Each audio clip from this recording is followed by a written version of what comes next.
Good afternoon po, NCCC. Good afternoon po sa lahat. Hindi ko muna yung mga ano niya. Good afternoon.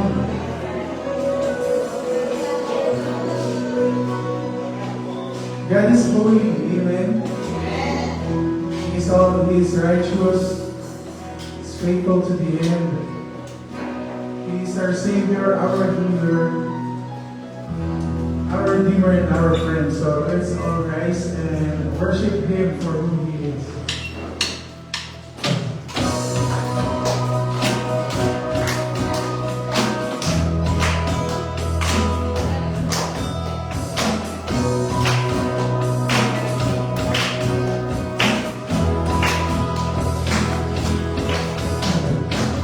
Standing here in your presence, thinking of the good things you have done.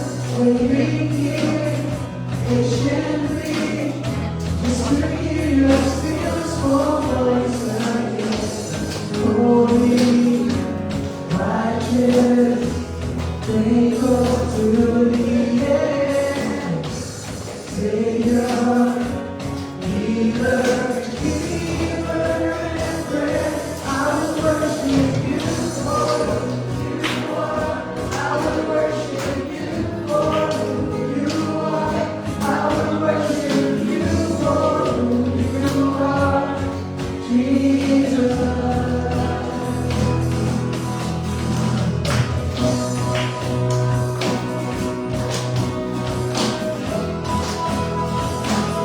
Standing in His presence, standing here in your presence, thinking of the good things you have done. Waiting here patiently, just to hear your still small voice.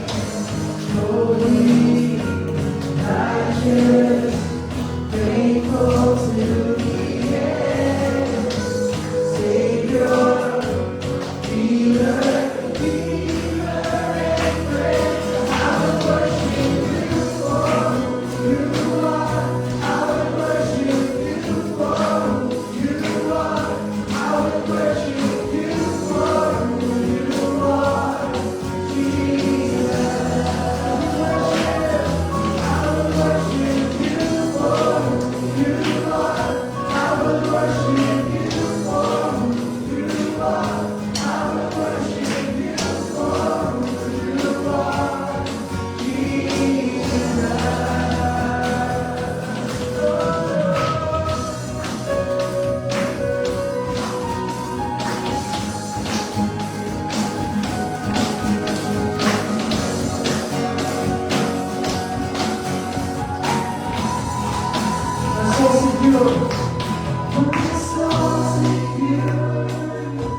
Lifting me from the miry clay, all my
the world we live.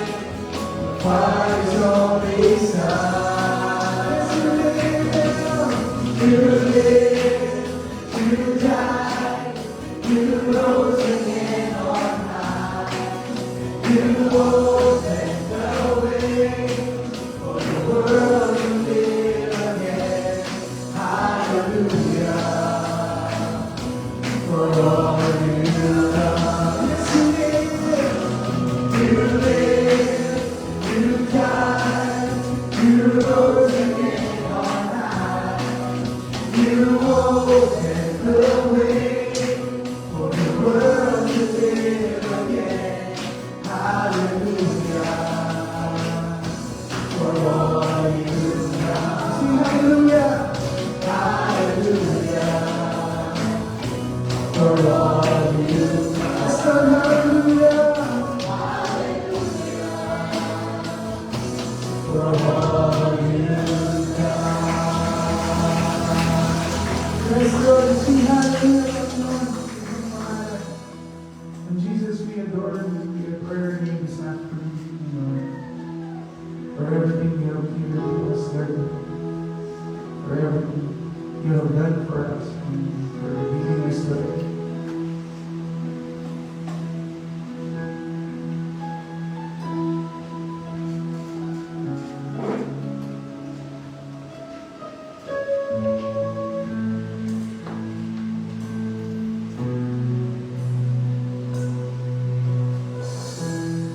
Universe is at your feet. Give you praise and evermore. Stars alight to shine for you, and always God be praised. And we sing, Lord is on high, Lord is on high. Sing, I adore you.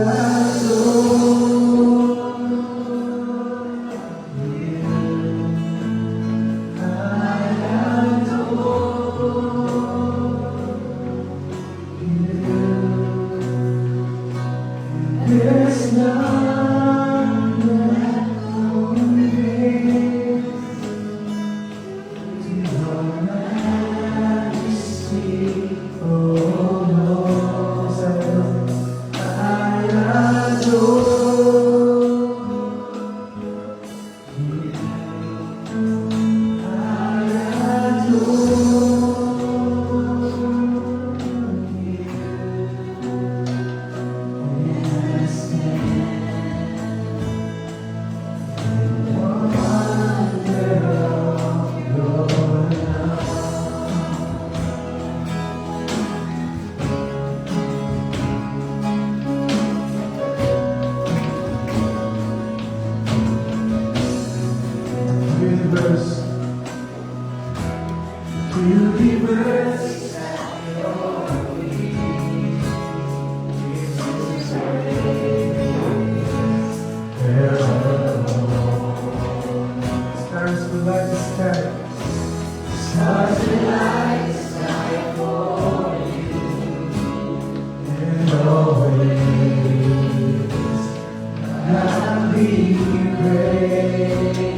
King forever, living Savior, Jesus Redeemer, Lord of heaven, holy majesty, in glory, creation adores you. Holy, holy, God Almighty, and forever the Lord is exalted. Hear the angels shout his anthem, ever living God we adore you. Holy, holy, God Almighty, and forever the Lord is exalted. Hear the angels shout his anthem, ever living God we adore you. Yes, God, we adore you, Lord. We lift your name on high. We lift your name on high, oh God, for everything you've done for us right here. We want to worship you, Lord, for who you are, and not for who I am, oh God, for who we are, Lord. It's because you are the one who gave us everything. You're the one who saved us, Lord God. Kahit naman kung gawin namin, hindi ko namin mapapalisa ng pag-ibig mo sa amin, Lord. Nagpapasalamat po kami, Panginoon, sa pagbibigay sa amin ng buhay. And for everything you've done, Jesus, we want to lift your name on high, Panginoon. We want to adore you, Lord. That's all we want to do. We want to adore you, Lord. We want to give you everything. We want to lift you up, everything. Thank you, Panginoon. And this, lahat po yung ginagalit namin sa iyo. Sa matamis na pangalan ni Jesus na mga aming tagapagligtas. Amen.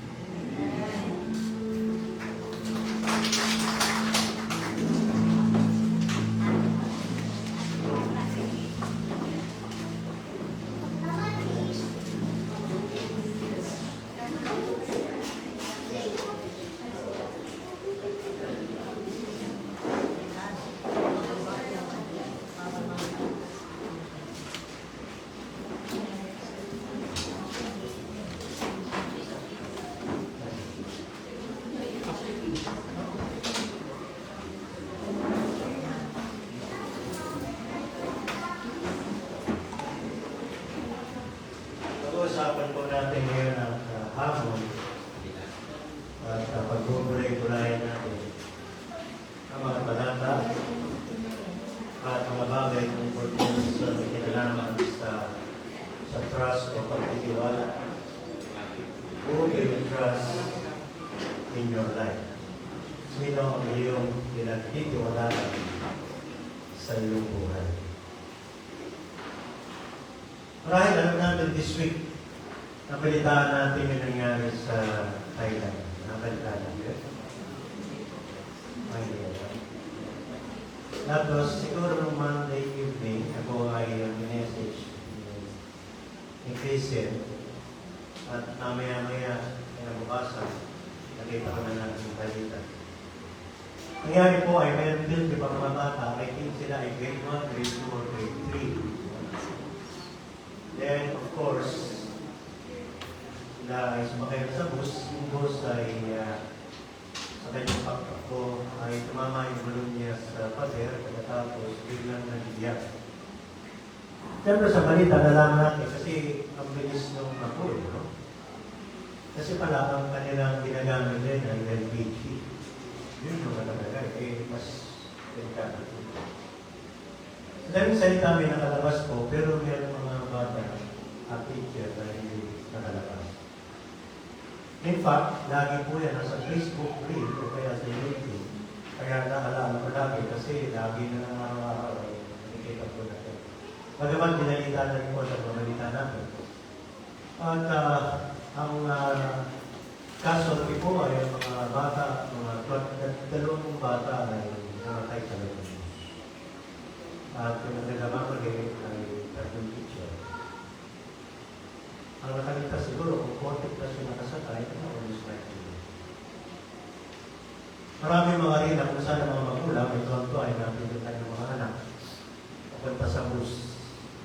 Later on, naglabas ang mga pictures ng sila ay nagpapaalam sa kanilang mga magulang at masaya sila. At later on, karoon din ng mga pictures, video, sa loob ng bus na kung saan yung mga bata ay nag-aaral. Then of course, ang unang picture ay yung bus ay nasusunod at napakabilis. Kaya marami, hindi sila basta nakalabas. Then of course, ang pinakamangang ng pictures ay kung sila ay nilakad na sa isang lugar. Nakakaroon ko sa pagkat napakarami nila. 23. At yung mga pictures nila ay nasa every time na naiisip ko yun, whether tayo po ay mga anak ng Diyos at ako ba ay hindi at hindi pa alam kung ano. Lahat tayong magawa kung hindi mabuhay sa kanilang bata. Tulad nila, wala naman silang alam. Maging ang mga magulang. Maging yung mga sabihin natin, lahat ng mga tao na kung saan tayo. Hindi natin alam ang mangyayari. Maaaring mabuti, praise the Lord, at maraming hindi. May mga times minsan, sobrang masakit. May times naman na okay na. Natukutan ka, nakaselfon mo, okay pa din. Nabukulang ka, okay pa din. Parang ako lagi nabubukulan. Pero yung mga ganon, bagamat hindi lamang sila, kasi yun lang ang balita, pero marami sa labas ang loob ng bansa natin ang pwede mangyari. At talagang makikita natin, dahil tayo po ay pare-pareng human being. We can only sympathize and empathize. Alam natin na nakakalilig tayo kasi lang tayo, nararanasan natin sa iba't iba. Gusto ko sabihin, kung meron man akong problema, pag nakikita ko yun, parang galitang problema. May naranasan akong masakit kayo, di ba? Pero nakikita kayo mga magulang nila. Nakakarinig ako na sabi ko, mas masakit yung kanila. Pero isipin natin, baka may masakit pa ba doon? May mas nakakatakot pa ba doon? Meron. In fact, kaninang umaga, maaga ko. And of course, titingnan mo yung weather kasi umulan kanina. And of course, palagi din nasa balita po yung gera. Baka hindi ko natin. Gera po ng Israel, of course, ng Lebanon, sa city nila sa Beirut. At meron din, of course, kasama dyan ang ibang mga bansa, at iba. Talagang hindi ko malimutan, dahil ang umaga, kasi po may nagdagay, na kung saan yung gera. Hindi ko alam kung hindi papunta sa Israel o papunta sa Beirut o sa Lebanon, kasi vice versa. Pero imagine yung kung hundreds and thousands na kung saan pinakikita na yung mga bomba ay pupunta sa isang, sabihin natin, syudad. At napakarami. At meron ako narinig, yung mga sumisigaw. Isa naman, ewan ko lang kung lagay na pero hindi. Pero palagay ko, at nung nakikita ko sa dami ko, nakakatakot talaga. At kung gano'n na mangyayari, kasi at nakikita nyo lang sumasabog, sabi ko kung mangyayari sa atin ito, mas gano'n mahirap. Mas mabigat. At sinasabi ko kanina, salamat pa rin sapagkat sa atin ay simpleng pag-yod at simpleng niya.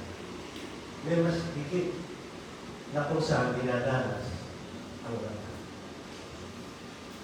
Ang tanong na, sino ang iyong pagtitiwalaan? Kasi po, mababasa natin kahit sa Roma, sulat ni Pablo na kung saan sinabi, Ito ay pinanghawakan ni Martin Luther. Ang sabi, the just shall live by faith. Narinig niyo na ito, ba? Na pag tinagalog natin, ang matuwid ay mabubuhay sa pananampalataya. Ang binabanggit na matuwid doon ay walang iba, kung hindi ang lahat ng sumampalataya sa ating Panginoon. Ang matuwid doon o yung righteous ay yung lahat ng mga nanalig sa ating Panginoon sa Kristo at binigyan sila ng kaloob ng kaligtasan at kaloob ng katwiran at tahanan. Yung statement, the just shall live by faith, makikita natin na kahit tayo po ay inuring na matuwid at anak ng Diyos at inaring ganap, mabubuhay pa rin tayo sa pananampalataya. Sabi nila, yung salitang trust at saka faith, parang pwedeng pagpalit-palitin. Mamaya tingnan natin, may pagkakaiba ng konti. Ganun pa man, ang tiwala natin ay sa Diyos. At ang pananampalataya natin ay sa Diyos. Inilagay natin sapagkat maraming mga tao na kahit may paniniwala sa Diyos at sinasabing may pananalig sa Diyos, makikita natin na sa pang-araw-araw na buhay nila at buhay natin, may mga pagkakataon na ang ating pinagtitiwalaan at tinitingnan ay ang tao. May tendency na ako na kahit tayo ay mga anak ng Diyos, na tingalain natin, na tingnan natin ang isang taong tulad natin na maaaring makakatulong at makapagbibigay sa atin ng kaaliwan at ibakat. Walang masama doon sapagkat nangyayari naman po yan, hindi natin maiwasan na ang ating pagtitiwala sa Diyos at pagtitiwala sa iba, may mga pagkakataon, minsan normal sa atin na mag-trust. Mas marami yung ating pong pinagtitiwalaan kaysa actually sa mga hindi. In fact, ini-exercise po natin yung the just shall live by faith or the just shall live by trust every day. Pag kayo ay kumain sa isang lugar at umorder kayo ng pagkain, tinitingnan po ba ninyo baka naman may lason yung pagkain? Di ba? Hindi natin alam. We just trust na pag kinain natin, tinalangin natin, everything will be fine. May mga pagkakataon, may problema pa na pag kinain natin. Pero sa araw-araw, kung sakay natin ng jeep, ng bus, etc., sa isang lugar, pumunta tayo, nandoon yung trust natin. Ang mga Pilipino nga, madali pa tayo magtiwala sa iba eh. Tama po. Ang mga Pilipino, sabi nga nila dati kapag tayo nakipag-usap sa isang lugar, nag-uusap tayo, nakipagpwento ng Pilipino, parang ang kausap natin, parang kamag-anak natin. Ako may tendency gano'n eh. Kasi tayo mga Pilipino ay, sabi nga nila, friendly, very open, we always smile, di ba? Nasusunugan na, natutunan na, patawa ka, ibig sabihin, natin palagi yung trust natin. At maganda po yun. Pero may mga pagkakataon, talaga nag-isip din po tayo, pero sa araw-araw, hindi natin naiwasan na tayo po ay namubuhay na kung saan pag lumabas ng bahay, kumain, at umalis, ang Panginoon ang bahay. Kaya i-trust na. Kaya ang tanong ko, sino ang ating magtutulong? Kaya hindi na ako nabasa, hindi ko na nakakatuwa yata sa mga question. Kasi meron na siya malapit na kung saan sa araw-araw, kung matutulog siya sa kanyang kama, parang lagi siya pohe, natatakot. Kasi ang feeling niya, parang may momo sa ilalim ng kama niya. Na-experience niya po yun. Wala namang momo, pero parang sa momo. Lalo na pag sinabihan. Lalo na pag nanood kayo ng mga horror, diba? Wala namang problema, wala namang problema. Kung matutulog siya, hindi siya matulog. Nagkakatapuyan siya. Kasi iniisip niya, parang pero bakit sa ilalim? So, nagkabambala siya. Di ba naman, kwento siya. Lumapit na rin siya sa psychiatrist. Kasi sa pwedeng nag-participate. Aba, kilala niyo to. Napayaw nila, kaya lang ang mahal ng singit. Parang mga 3,000, mahigit. Hindi na siya bumalik. Matapos ng matagal na panahon, na ilang buwan, nagkita siya ng kaibigan niya na parang nakatawag sa kanya, dahil sabi niya na inoperan siya na. Sabi niya, hindi ka na bumalik. Kasi sabi niya, mga sige ko. Mas okay niya sa kaibigan ko. Dahil ano pinayo niya. Eh sabi niya, di putol yung 4 na panong kaman. Nakakatuwa yung ganito, pero maraming mga tao, kahit mga Pilipino, lalo na. Kinalakihan natin na magtiwala at maghanap ng sabihin natin magsasabi sa ating future, di ba? Sa kung saan mayroong mga horoscope, mayroong mga manghuhulang, uso pa pala yan, nakakita pa ako. Sa rento, meron pa ba? Kumikita pa ba? O meron pa, di ba?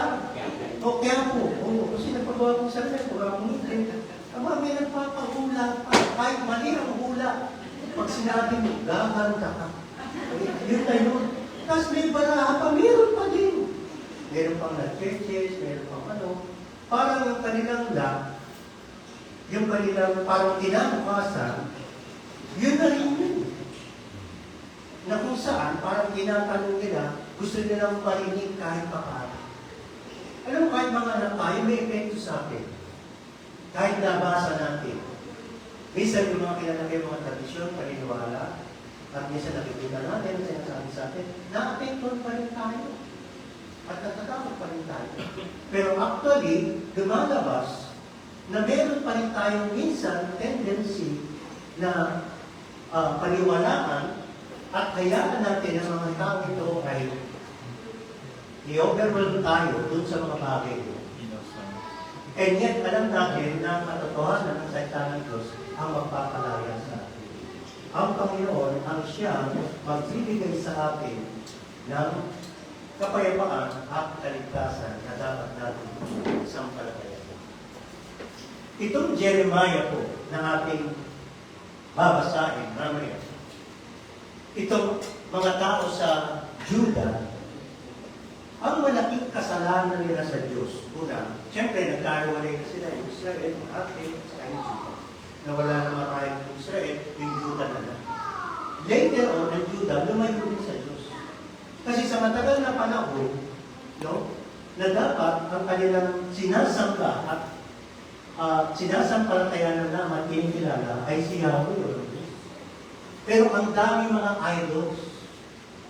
Kasi gusto nilang gayahin yung mga bansa, at nai-influensyahan sila ng ibang bansa na mayroong ibang Diyos.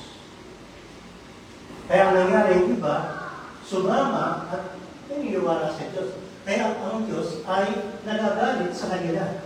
Sila po ay yung kanilang trust, they spend many years following idols.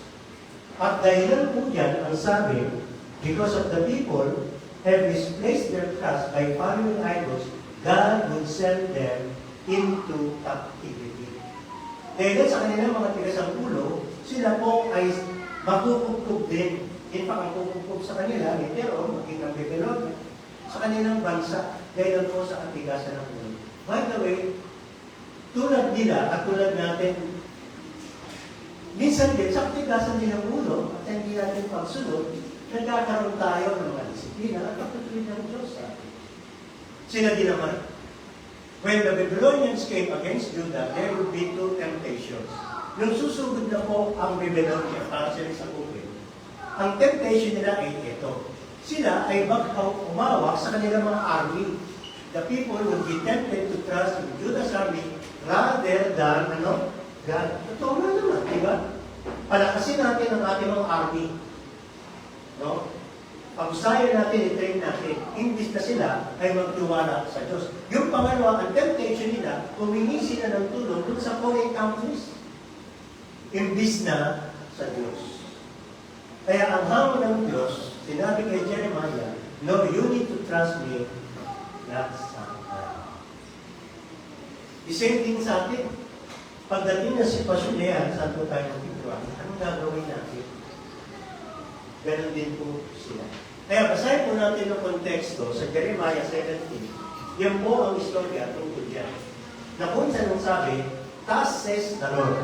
Ito na po yung talata. Ano pong sabi? Cursed is the man who trusts in man and makes flesh his strength, whose heart departs from the Lord. For he shall be like a shrub in the desert, and shall not see when good comes, but shall inhabit the perch of the oak, na lugar of places in the wilderness, in a salt land which is not inhabited.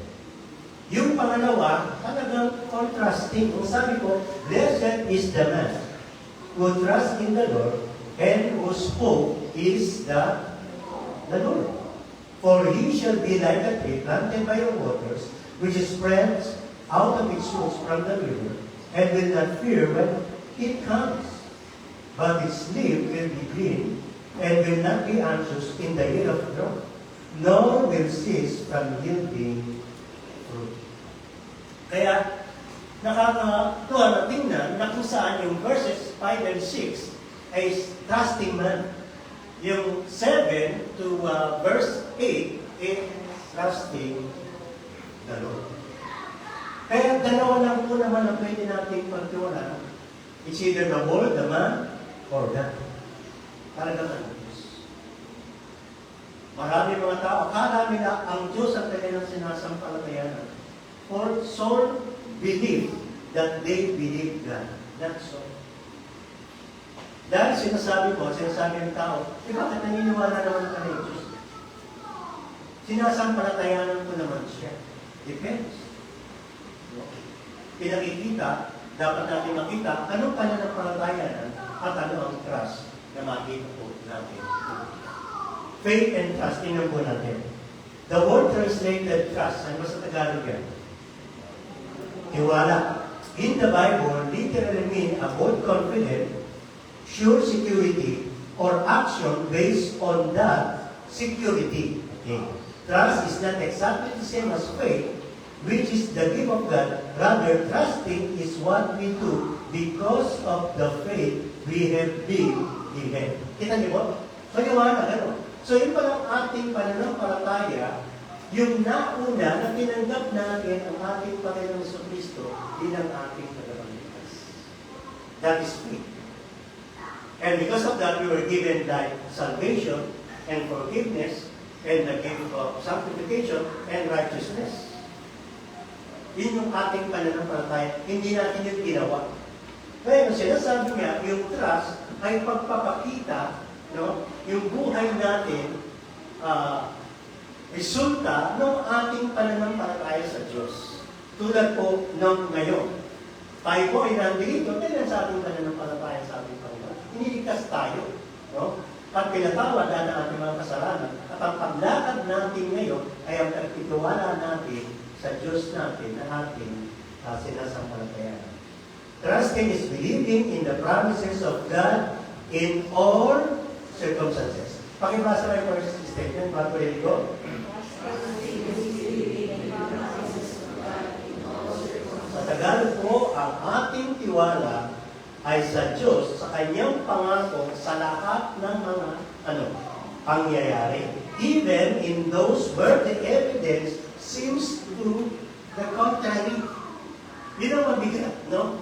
Na kahit, nasabi natin, may pangako, pero yung nangyayari parang nakaiba, tayo pa rin po ay dapat sumampalataya. Kasi sa Hebrews 11, talks about faith, which is accepting and believing the truth that God reveals about Himself, supremely in the person of His Son, the Lord Jesus Christ. Kaya po yung ating pananampalataya, at ang paglakad natin sa ating pananampalataya na tinatawag na trust, ay umahawak doon sa mga pangako at sumisentro sa buhay ng ating Panginoong Kristo.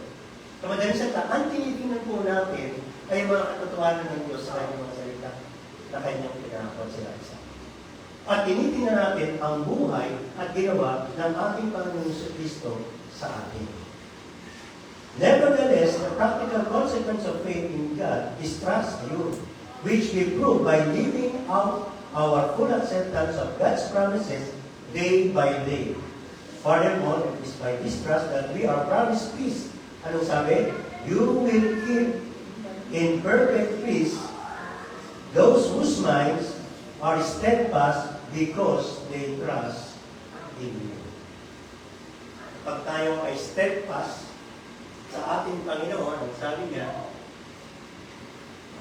they will be in perfect peace.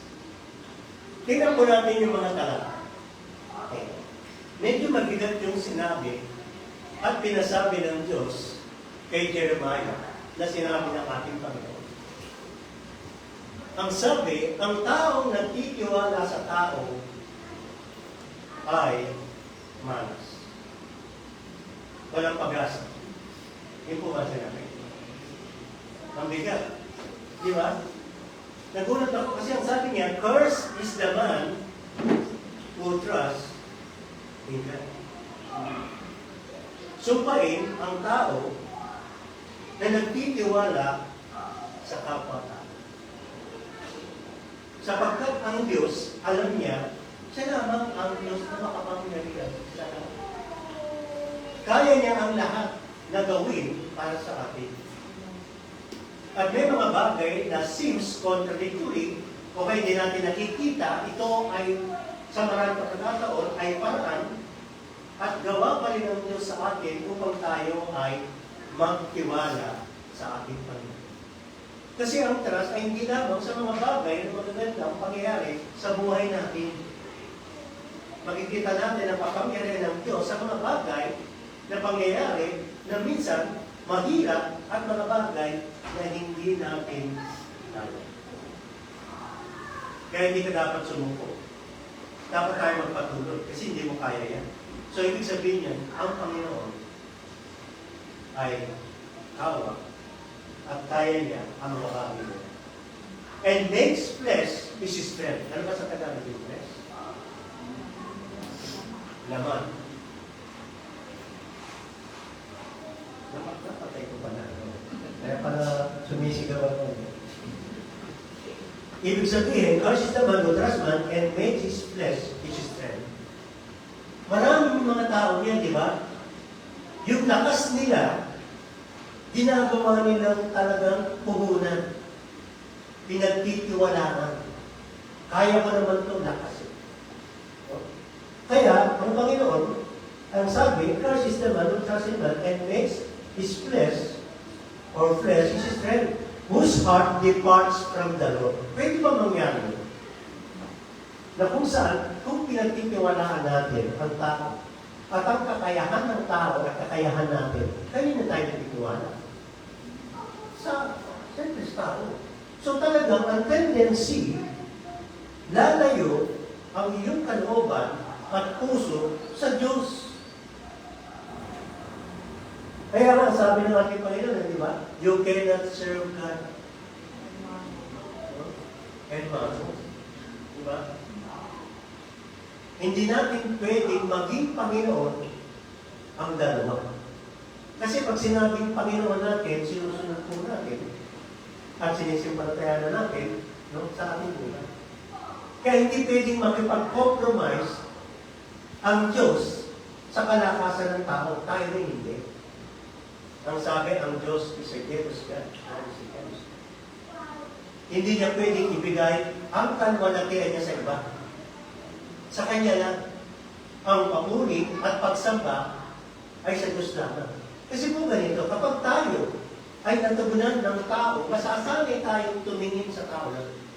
Hindi ko sinasabi, hindi ko tayo tingin ng tulong at panalangin sa mga kapatid, sa mga tao. No, hindi ko yun ang pinag-usapan. Because we have trusted the Lord fully sa atin. Pero kung ang pagtingin ng tao ay sa tao lang, at may mga times na kung saan ang kanyang pananampalataya at ito wala sa tao lang, lalayo siya sa Diyos. At ganito mangyayari sa kanya, for he shall be like a shrub in the desert and shall not see when the good comes, but shall inhabit the parched places in the wilderness, in a salt land which is not inhabited. kahit na ang anak ng Diyos, lumalabas sa kanyang bibig na siya ay anak ng Diyos, nagtitiwala. Pero ang buhay naman niya ay ipinakikita niya yung laging kalungkutan, laging takot at pag-aalala. Dito siya sa kabila. Kasi po, ang sabi, for he shall be like a shrub in the desert and shall not see when good comes. Hindi nila makita ang mabuting mga bagay na ginagawa ng Diyos sa kanya sa araw-araw. At pagkatapos, but shall inhabit the parched places in the wilderness. Lagi siyang tuyo. Lagi siyang kulang. No? Lagi siyang uhaw. In a salt land which is not inhabited. By the way, may nadalaw po ako matagal na. Wala na po dito. Matagal na wala na rin dito. Isa po sa, of course, isang mga minsan ministry po natin ay pagpunta sa mga kapatid sa kanilang bahay. Siguro, buwan pa lang ako na napupunta ko dito sa kanilang dito. And then, I visited a couple, meron silang, I think, siguro anak tatlo. Maliliit pa, nag-aaral. Somewhere, they're living somewhere, I think, in Israel. Dahil ako ay medyo, ang bahay namin ay hindi gano'n, na-appreciate ko yung mga bahay na medyo malaki, maganda. Palagay ko, kasama ko si Warren at pinabasa ko sa ng bahay, kaya rin kami, of course. Pagpasok namin, nung kami nagkwentuhan, halos ang mag-asawa, lalo na yung babae, ay namamatay na pusa. Ay mula nung dumating, at hanggang natapos, hindi ko kalimutan, laging pangamba at pag-aalala yung aming narinig at sinabi sa amin. Wala naman silang problema ng time na yan. Wala naman silang mga experience na bibigyan noong time na yan. In fact, pareho silang may trabaho at malaking company nila. Nagulat ako sapagkat sa garahe nila may tatlong sasakyan. May bahay silang malaki. At yung mga anak nila ay nag-aaral sa medyo pilalang mga eskwela. Kaya yung time na yun, ililipat ko pa lang yung aking anak sa pinakamahal na eskwela. Magsisimula sila ng India, pinakamahal, San Roque. Sa walang bayan, dito yun. Kahit piso, dito sa Manila. Paglabas ko, parang natumiti. Nakakati niya na ba kayo? May nagkukwento naman, pero mamaya nag-ismile na yan, kumenta na, salamat pa rin sa Panginoon. Hindi nang normal eh. Pero para sa akin, hindi normal na isang taong nasa magandang kalagayan na gano'n, pwede kong marinig na meron siyang problema. Kasi bakit? Meron naman tayong problema sa lahat. Lahat naman tayo may kalungkutan na. Pakitas nga ng kamay na may problema ngayon. Pera ba yan?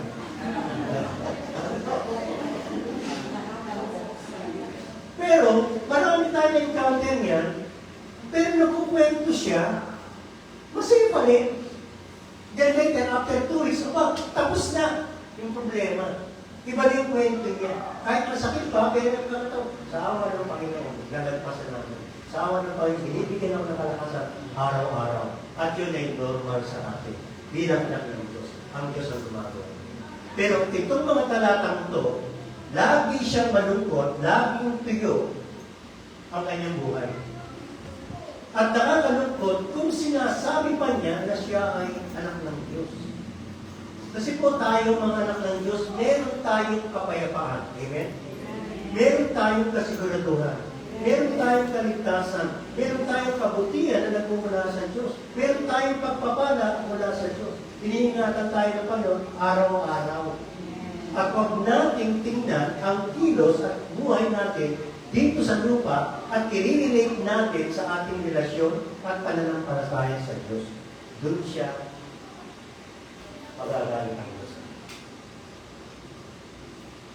Kaya kahit nasasabi natin na meron tayong pinagdaanan ng pinagdadaanan, makikita mo sa anak ng Diyos ang patuloy na paglalakad at pamumuhay sa pananampalataya na merong katuwakan at kagalang. Meron po ba kayong utang na 10,000? Babayaran ng kapatid na rin. Paano kung ang utang mo ay 3 milyon? Diba, 3 milyon na ano? Hindi ka makakautang. Ako na magbabayad. Paano kung ikaw ay, sabihin natin, milyonaryo, pero napakarami mong kaso? Meron tayo. Parang sa inyo. Di ba? Anong pipiliin nyo? Yung patong-patong na kaso na at least meron ka 300 million? O meron ka lamang 2,000 pero kaya ka? Ako pipiliin ko po hindi talaga. Ayun po pumunta sa... Nakapasok na ba kayo sa korte? Ay, talaga naman matataas. Hindi ako sa loob. Nakapag-Bible study po ako niyan sa Taipei, kasama ko yung missionary namin. Hindi pa ako speaker, yung missionary namin. Kaya pag po namin, ang ginamit na lugar o venue, yung ginagamit sa korte. Anong tawag ko? Yung courtroom. Yun ang ginamit. Wala yung judge, pero ginamit yung venue sa Taipei, puro pulis at saka chief of police. Nandoon. Ngayon, kaya ko naman doon, siyempre first time ko, tinanong ko missionary ko, yung missionary ko, 6'4", kinuha na ng lodi. Malaking tao sa internet. Sabi ko, how are you?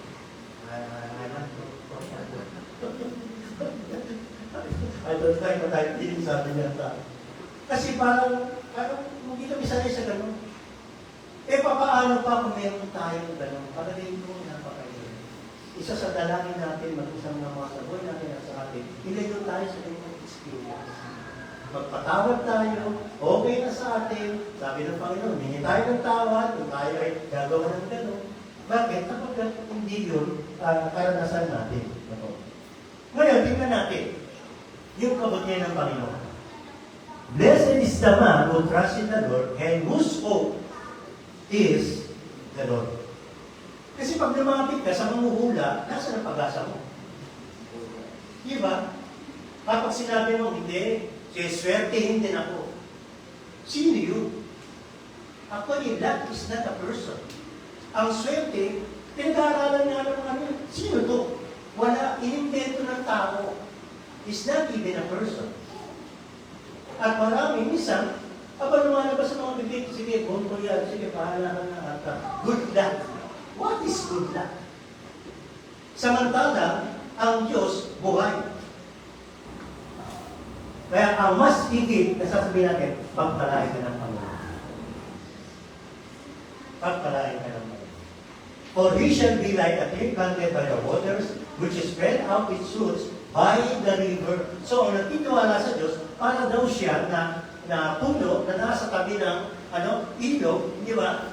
Na kung saan ang kanyang ugat ay laging it spreads. Parang sinasabi niya, lumalago ang iyong pananampalataya at pagkakilala sa Diyos. Ang iyong buhay ay nagyayabon. Yun po ang buhay ng mga anak ng Diyos. At ang sabi, but its leaf will be green. Yung dahon, anong kulay? Verde. Pag wala ka sa Diyos, ano kaya ang kulay niya? Tuyo. Kasi pag green, sabi natin, very fresh, di ba? So yun ang sinasabi ng mga anak ng Diyos ay tulad nito, and will not be anxious in the year of the Lord. Yung anxiety, pareho yan ang worry, masigit yan. Pag-aalala. Talagang litong-lito ka na yan. Kahit nakasahin na, nalilito ka pa rin. Ngayon, ang taon mo, laging tagtuyo. No? Nor will cease from ill-will. In fact, yung balita na napanood kanina, may pinakikita na yung mga tao umaalis na sila. Nakakatuwa nga kasi may mga kasi nagkagayon. Pilipino pumunta sa biro, mga taga-biro pumunta sa mundo. Kasi nandun yung Gary. Bakit? Tagtuyo at talagang mayroong problema. Pero sa atin ngayon, salamat sa Panginoon, tagtuyo po ba tayo ngayon? Hindi, tagulan. Diba? Tagulan tayo. Misa, sumusobra yung ulan. Pero so far, sa Pilipinas, hindi tagtuyo. Maraming blessing sa Pilipinas. Amen? Amen. Bakit po ganito? Pumunta kami ng Pampanga. Pumunta kami ng Baguio. ng Bicol, lahat ng ano. Abi, parang wala ng probinsya. Sabi nga namin, masarap na palang tumino sa probinsya. Hindi na rin probinsya yung Pampanga natin. Eh, may mga Jollibee, may SM, ang ganda ng kalsada. Mas maganda pa kaysa dito sa lugar na pinupunta natin ng Manila. At anong tinda? Ito ba? Grabe ang paninda sa kalsada. Gulay, butas, nandyan. Ang tanong, magugutom po ba tayo? Pagawa kami ng salamin, mamaya, pinigyan ng isang kapatid kasi sinama namin. Peras, 5 piraso ba yun? 4 o 5. Alam niyo kung magkano bilhin? 50. Natikman ko ba? Matalis. Nakita ko. Kasi may parang sabi dito, aba nung pinakay, ang mura naman ito. Pwede natin niya, parang iyok kayo, kasi sobrang mura. Kasi alam kong peras, at least 100 piso na higit. No? Aba, sarap naman. Pwede pala, gusto kong bumalik. Tapos may mga oranges, 50. Ito pa, may lansones, 1/4. 25 lang. Magkano kilo? 100. 100 lang. No? Kuya, sa'yo, libre lang, di ba? At pag namunga, ngayon, abay, bumili kami, may natanong sa amin, 180. Pura na pala yun, 180. Kinain namin yung 180 per kilo habang nasa bigay kasi sa mga. Kinain namin yung 100, yung murang ano, at nakabigay sa amin. Pareho lasa. Pero yung presyo, pagkaiba ng lasa. Mas mapangit yung 180.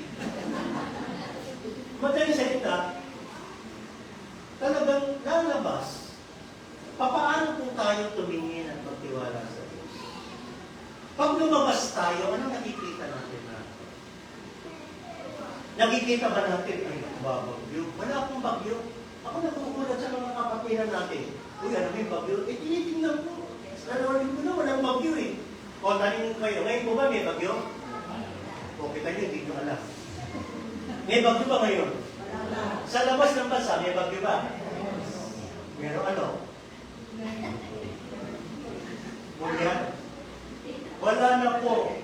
Yung bagyo, nawala na natunaw. May LPA ba ngayon?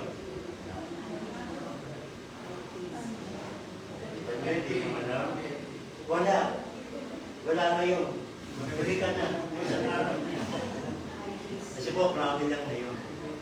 Then of course, tinitingnan natin para at least alam natin. Pero, hindi rin maganda lagi natin tinitingnan. At least na minsan-minsan. Ang point natin, pag lumabas ka, ano ang sinasabi mo? Ano nakikita? Pag nakikipag-usap ka, anong madalas mong kwento? Kasi lalabas po, sabi naman ng sarap, out of your heart, di ba? Out of your heart, lalabas sa ating bibig kung ano yung ating nasa. Kung tayo po ay malulungkotin at problematic, lalabas lagi yan. Kung tayo po ay masaya at may problema at lumalabas, nakikilala po tayo sa pagitan ng ating mga sinasabi. Na madalas kwento natin at masabi. Kaya po, titingnan natin.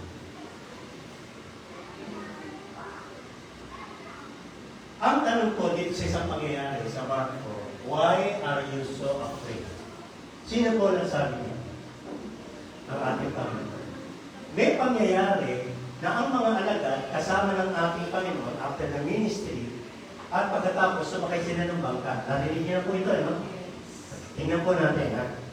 On that day, when evening had come, tagalog ko kayo, nung araw na yun, nung gabi ang dumating yung gabi, ay sinabi sa kanila, pumunta tayo sa kabilang ibayo.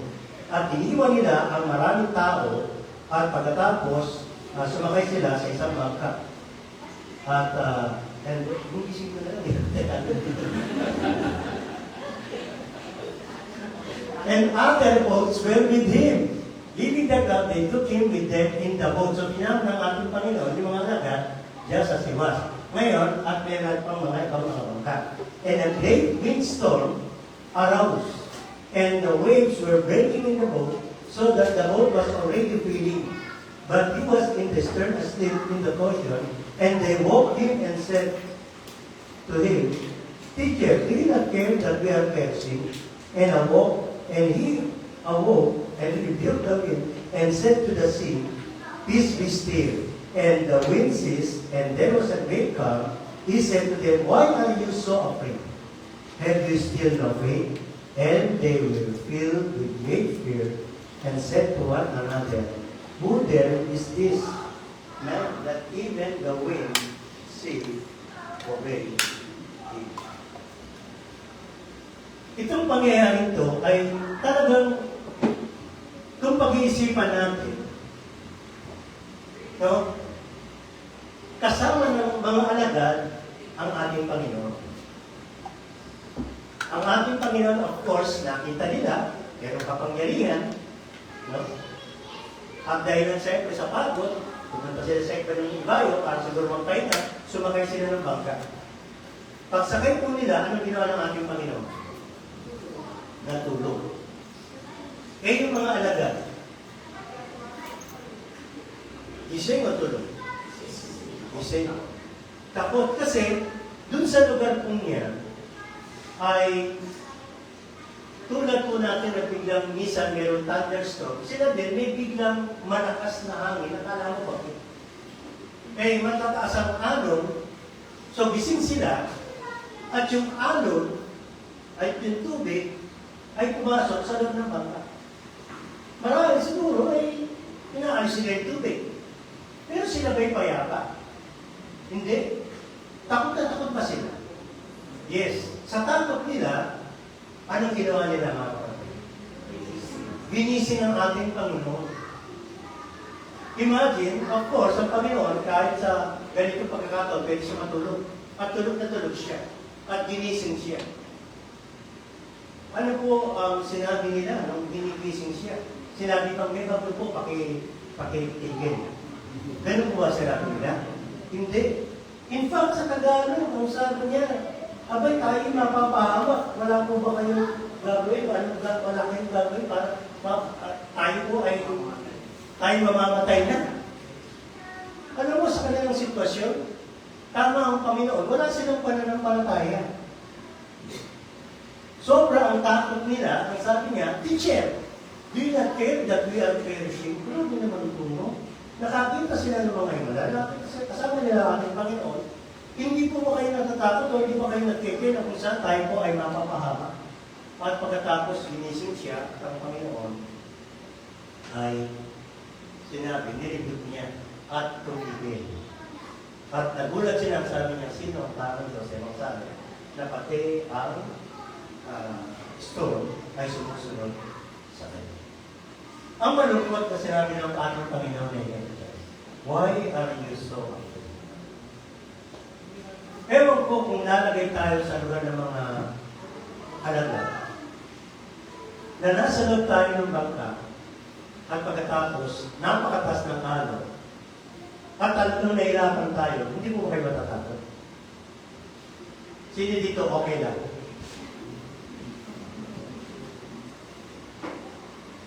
Imagine ito.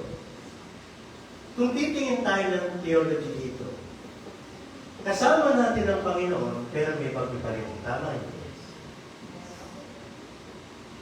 Kahit kasama nila ang Panginoon, yung normal na buhay at ang storm, dito kasama. Normal din sila, natakot sila, at ginising. Ewan ko kung kaya nilang gawin na, well, kasama natin ang Panginoon, bahala siya. Makapangyarihan siya. Probably, hindi nila nakita, hindi pa nila naranasan ng Panginoon magpatigil ng bagyo. Kasi ang sabi nila, who then is this that even the wind and the sea obey Him? Kasi ang nakita pa lang naman sila, magpagaling siguro ng sakit, magpalayas ng demonyo. Well, mabigat yung makakita sila na bumuhay ng katan. Pero at least, sa buhay nila, hindi pa nila nakita ang Panginoon na magpatigil ng bagyo. Kasi malaki na yun. Ewan mo kung naniniwala kang ikibulo, yung sinabi niya, bagyo, stop! May tumigil. Nakaalala siya doon. Pero alam ko lang, ay ang Panginoon. Walang iba. Kahit Amerikano pa siya. May nagkukwento na nakita ako ngayon. Ako meron daw ganito, tornado. Tornado, balik. Bumalik sa tornado. Tornado? Ogunan lang ang pililo. So, nagkukwentuhan sila sa isang line na TV. Ang sabi niya, there was a tornado. Ika-ika po mo, sabi niya. Tornado, go up. Bumalik na. Bumalik. Ikababag lang ng nene na. Bakit? Kasi ito ang Panginoon. Pag titingnan ko, pwede kong minsan, dahil hindi natin naranasan, nililimit natin ang Diyos. Tulad ko. Hindi pinananakit ha. Kaya binisip sila at meron ka. Pero, maaari, dahil nasa iniisip nila ng Panginoon, ay hindi tayo noon na magpatinto na ganito. Pag i-apply natin, may mga experience tayo, hindi pa natin naranasan. Hindi natin kasi nakita. Pero tandaan natin, kahit hindi pa, tayo ng Panginoon. At ang sabi niya, peace, be still. Nang iniisip natin, mahirap at masakit, pagdating ng mga panahon, nakikita natin lalo na kapag tayo mo ay nagsama-sama na kasama ng ating Panginoon sa kanya pag-aaral. Gusto kong magtapos dito. Ano pong sabi dito sa Proverbs 3:5-8? Basahin natin lahat. Napagay naman ko ito. Trust in the Lord with all your heart and lean not on your own understanding. In all your ways acknowledge Him, and He shall direct your paths. Do not be wise in your own eyes. Fear the Lord and depart from evil. It will be health to your flesh, strength to your bones. Ganda. Ang magtiwala sa Panginoon ng buong puso ay isang kapangyarihan at kalakasan at pagpapala ko sa atin. Kaya ang challenge sa atin, huwag tayo magtiwala, maging sa ating mga sarili at sa iba, kung hindi sa Panginoon. Kahit kung ito.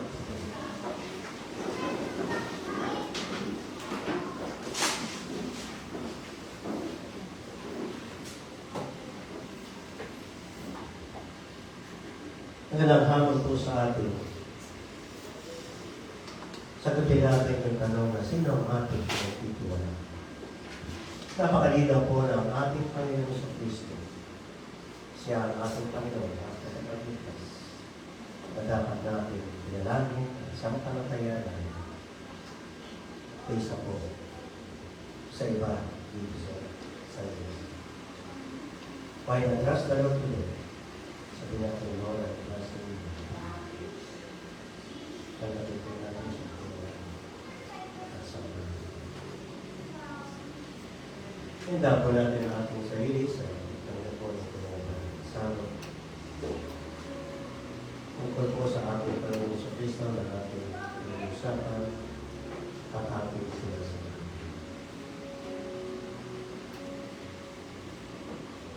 Panginoon, kami po ay nandito sa inyong harapan. Aalalahanin ang inyong ginawa sa puso namin. Pagkakataon na kung saan nakita na at kayo po ay nalapit na sa amin at sa mga pibigyan ng Diyos at ang inyong katawan. Kaya dahil po ang inyong sabi at ulit po namin ito ang pag-aalala at salamat sa inyong sa pangalan ng Jesus. Ngayon po tayo ako at since nag-work po tayo, pwede po tayo kumuha ng pinapay at sa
Bago natin inimin at kainin po ang pinatay sa ating pong tao. Mahigpit na pinilinan ng pinutos ng Panginoon. Ito ang ginagawa po natin.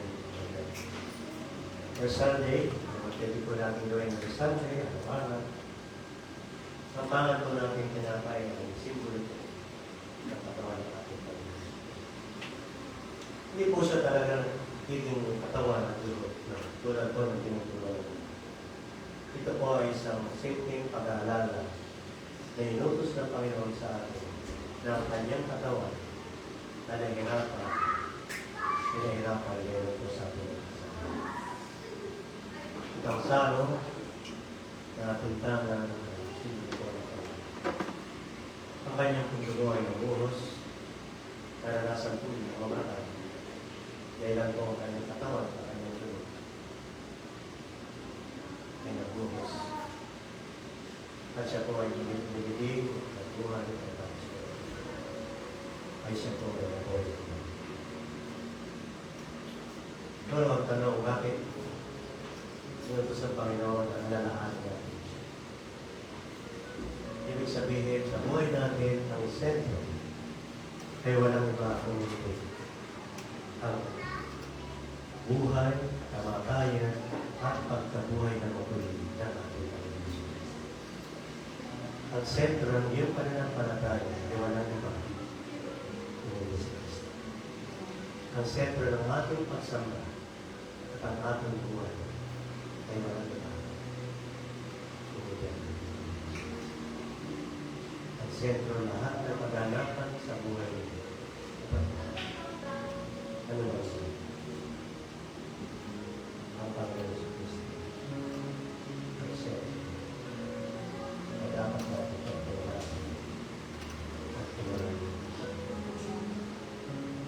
Panginoon, kakainin po namin ng tinapay at ang ulo ng asawa bilang pag-aalala at pasalamat sa inyong dakilang ginawa sa pangalan ng Jesus. You may eat the bread and the drink.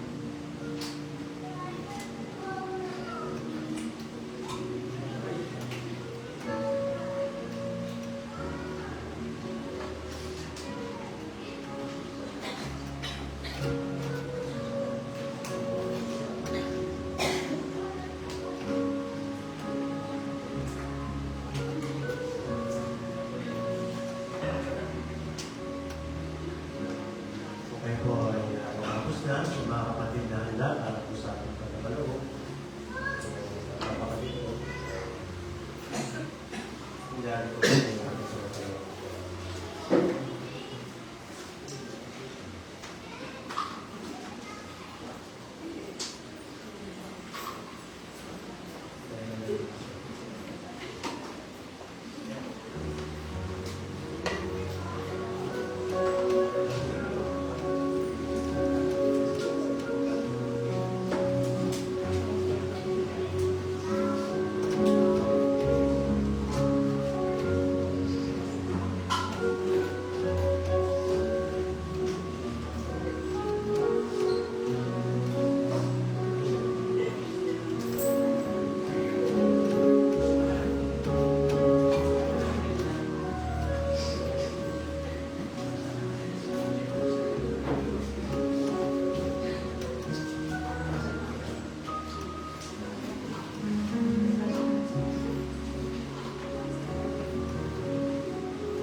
Every Sunday, of course, ng NCCC or New Creation in Christ First is we start exactly at 4 o'clock.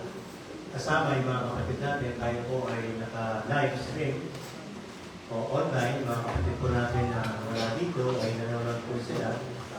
Kaya po talaga exactly by 4, exactly 4, ay notice ko lang. At natatapos tayo sa 30 or 11 or 6. Tayo po ay kumakain po pagkatapos kasi sharing po natin yung ano. At parang hindi tayo papayag kung wala tayong kakainin. Payag po ba kayo minsan na wala tayong merienda? Pakita sa kamay? Wala.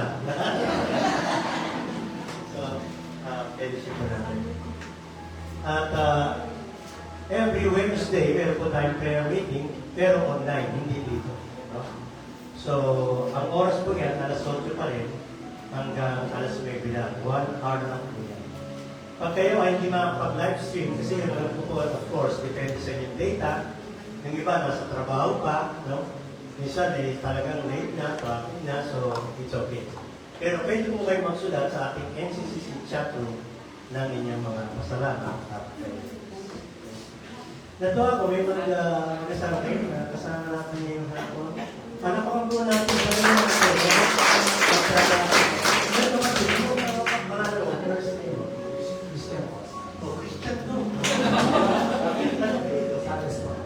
Christian Sales. Ikaw? Ellen Grace. So ito, saan kayo buhay na? Sa Pasig? Ina? Kina Jim? Kina Esther. Sigurado mo sila Esther. Very good. Salamat sa nandito kayo. Mamaya, pati kayo hindi ko kayo. Praise the Lord. Makapag po natin.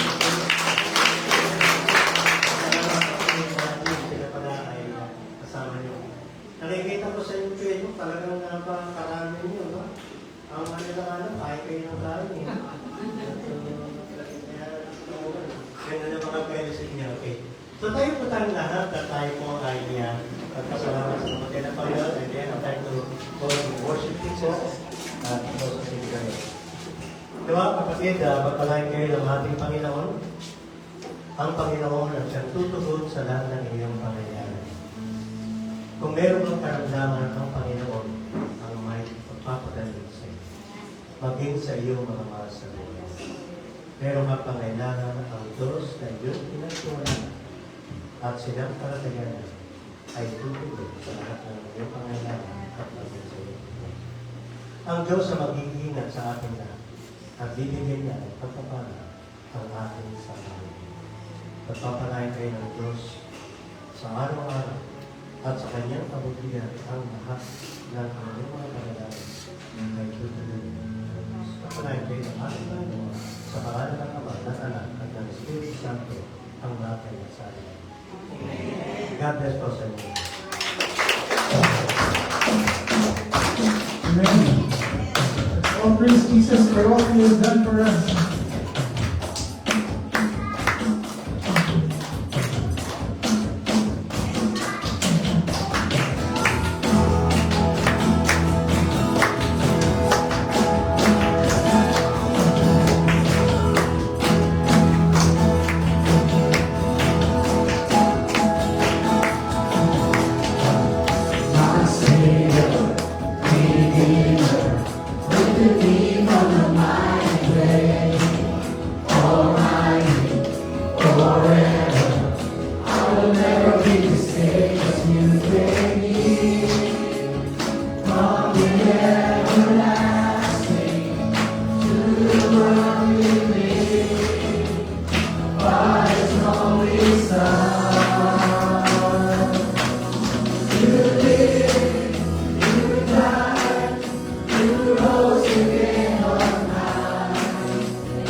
Hallelujah.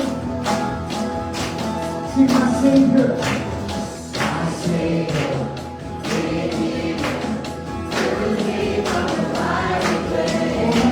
Forever.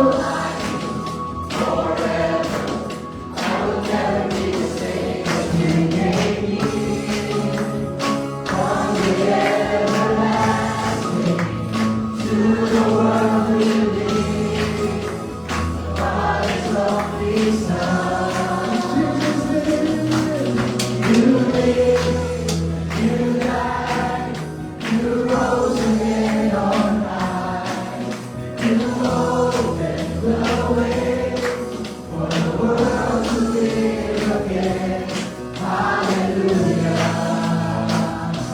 For all you have seen Jesus name.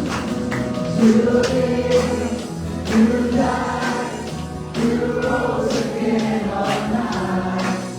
You opened the way for the world to live again. Hallelujah. For all you have seen. Hallelujah. Hallelujah. For all you have seen. Hallelujah. For all you